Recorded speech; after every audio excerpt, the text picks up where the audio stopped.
Alright then, hello guys. Today we're going to be doing a new Pwnable.kr challenge, and the Pwnable.kr challenge I'm going to be doing today is going to be called Blukat.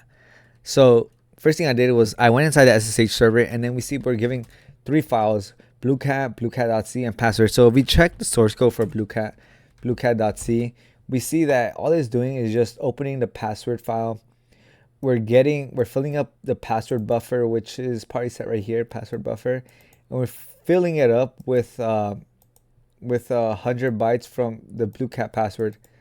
We're filling it up, and after that it prints out guess the password, and then after that I guess this is where we enter, where we guess our password. It enters it inside buff, and then at the end of it, it compares password and buff.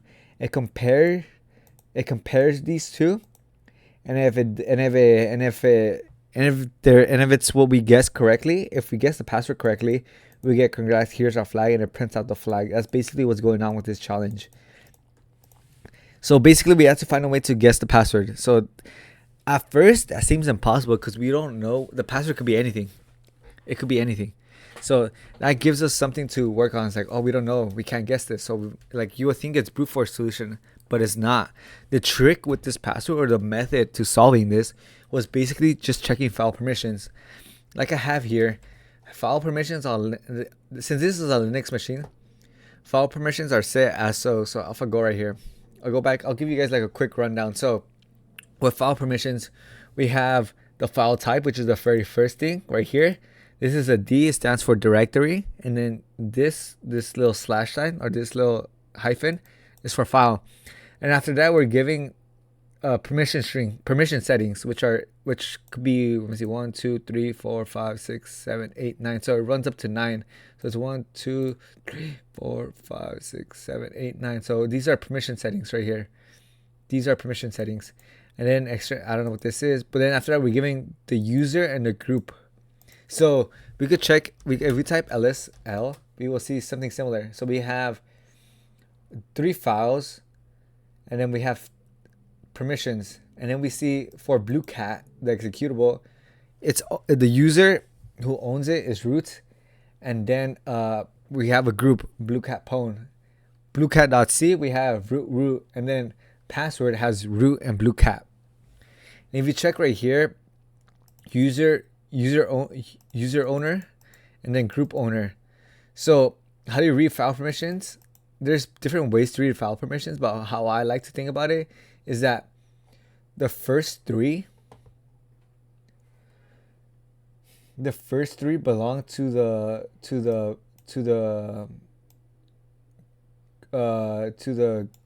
root user, or to the, how they call it right here, to the user owner. So the user owner in our case will be root, which is password. The user owner, which is root, has the ability to read and write. That's what R and W stand for, read and write. So that's for the very first three. Now for the very last, the next three, which are R hyphen hyphen, it belongs to Blukat Pwn, and Blukat Pwn has the ability to read it. Now, since Blukat Pwn has the ability to read it, that means we are able to see what's inside the file, and we could check our permissions, or our, like, what group we belong to. If we just type something like ID, and we see that the current user we're signed in or SSH'd in is part of the group of Blukat. And we can also be for certain, if we just type groups, this is gonna give us the groups that the certain user that we're signed into. It's gonna give us the groups of the certain user we're signed into. Yeah. So if we do that, we're part of the Blue and Blukat Pwn. And you see here, since we're part of the groups of Blukat Pwn, we could technically read the password file. So if we just type cat passwords, we could see that actually cat password is cat password permission denied.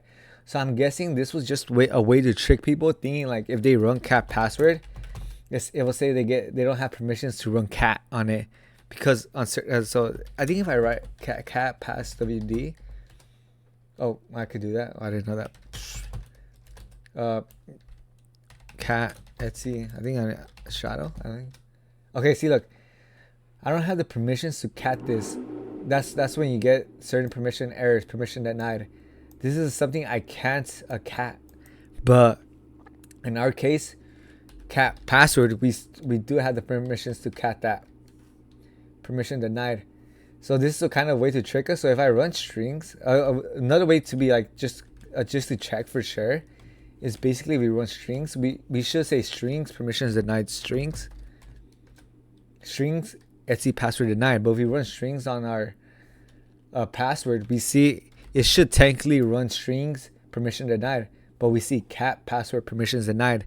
So that technically means that whoever made this password file basically did this on purpose so it could trick people who just straight up just cat the password. So it could make them think that they didn't have permissions, but in reality they do. Because another way we could check is just by checking LSLA. You can see pass shadow.